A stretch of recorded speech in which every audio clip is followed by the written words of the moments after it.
Salut à toutes et à tous, je suis Philippe et bienvenue sur la chaîne Cut. Alors dans ce second épisode de la série Trucs et astuces, nous allons voir comment gagner du temps dans un montage. Je vais vous donner 3 petites astuces pour cela. La première concerne les transitions. Donc, vous savez que quand vous voulez mettre une transition, vous ouvrez votre panneau transition et vous ajoutez une transition sur votre montage. Par exemple, je prends le fondu enchaîné, pique ça, j'ai mon fondu enchaîné. Alors par défaut, Final Cut a tout de même un raccourci clavier que l'on trouve ici dans l'édition pour ajouter une transition. C'est commande T. Ajouter par défaut, c'est le fondu enchaîné qui est sélectionné. Donc si je mets dans mon montage là par exemple à intersection de deux plans, je fais commande T, j'ajoute le fondu enchaîné. Si je me mets au-dessus du plan, je fais commande T, j'ajoute un fondu enchaîné en début et en fin de plan. La durée peut être modifiée dans les préférences. Par défaut, la transition a une durée de 1 seconde, mais si je vais dans mes préférences, que je souhaite par exemple pour ce projet-là avoir des transitions plus rapides, je vais mettre par exemple une demi-seconde. Donc maintenant, si je retourne sur mon plan ici, par exemple là, hop, vous voyez que mes transitions font une demi-seconde.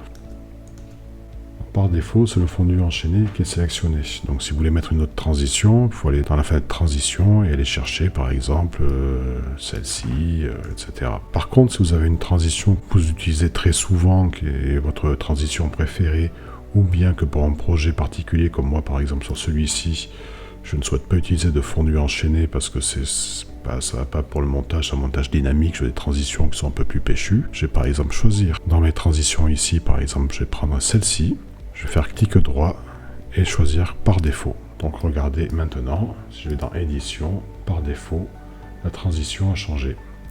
Donc si je me mets ici, par exemple, je fais commande T, j'ajoute la transition en début et en fin de plan et je n'ai plus de fondu enchaîné. Alors une chose aussi qui est bonne à savoir, c'est que lorsque vous avez un plan dans un timeline qui est sélectionné, par exemple si je sélectionne celui-ci, et que je mets là, que je fais commande T pour ajouter des transitions, et bien c'est le plan qui est sélectionné qui est prioritaire, c'est lui qui aura les transitions appliquées et pas celui-ci. Maintenant nous allons passer à l'astuce numéro 2, qui est le changement d'outil. Vous voyez dans votre menu local ici, vous avez tous vos outils, donc A sélection, T élagué, P position, etc. Donc en temps normal, si je veux par exemple ici couper ce plan là, je vais appuyer sur B, je vais couper et réappuyer sur A pour revenir à mon outil de sélection.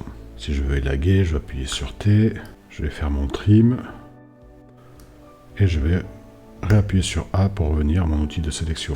Ça a l'air de rien comme ça, mais quand vous passez des heures en montage à la fin de la journée, ça fait quand même beaucoup de manip. Donc pour gagner du temps, il y a une astuce, je vais appuyer sur B et maintenir la touche B enfoncée.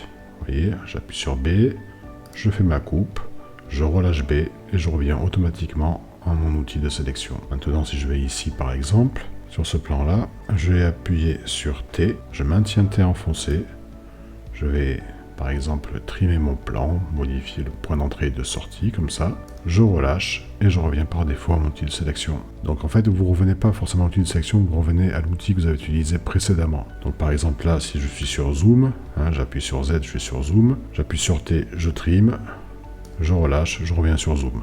Et ça marche pour tous les outils. Par exemple si j'appuie sur P pour position, je vais déplacer mon plan, là je le mets là, je relâche et je reviens sur sélection automatiquement. Donc ça fait gagner quand même pas mal de temps. Vous allez économiser des centaines de gestes inutiles. Alors troisième astuce, trim dynamique, afin d'ajuster un raccord entre deux plans. Vous voyez, je vais retoucher là ici le raccord entre ces deux plans-ci. Donc première chose, assurez-vous ici en lecture d'être bien sur lecture en boucle, commande L. Et nous allons faire une lecture par le contexte, dans le contexte, avec la commande, la touche symbole inférieur. Donc ce que je vais faire, c'est ajuster, donc en utilisant la touche point, vous voyez que j'enlève des images, c'est image par image. Avec la touche virgule, j'ajoute une image à chaque fois, vous voyez. Si je fais maj point, j'enlève 10 images. Si je fais maj virgule, j'en rajoute 10. Donc nous allons faire une lecture dans le contexte afin de visualiser le raccord en temps réel pendant la modif.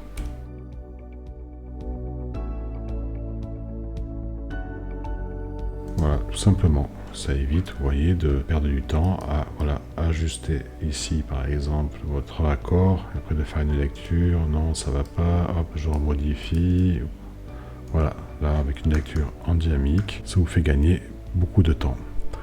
Voilà, je vais m'arrêter là pour aujourd'hui. Si la vidéo vous a plu, comme d'habitude, pensez à la partager, mettez un pouce bleu. Pensez à vous abonner à la chaîne en activant les notifications avec la petite cloche. Et on se retrouve bientôt pour un nouveau tuto. D'ici là, salut!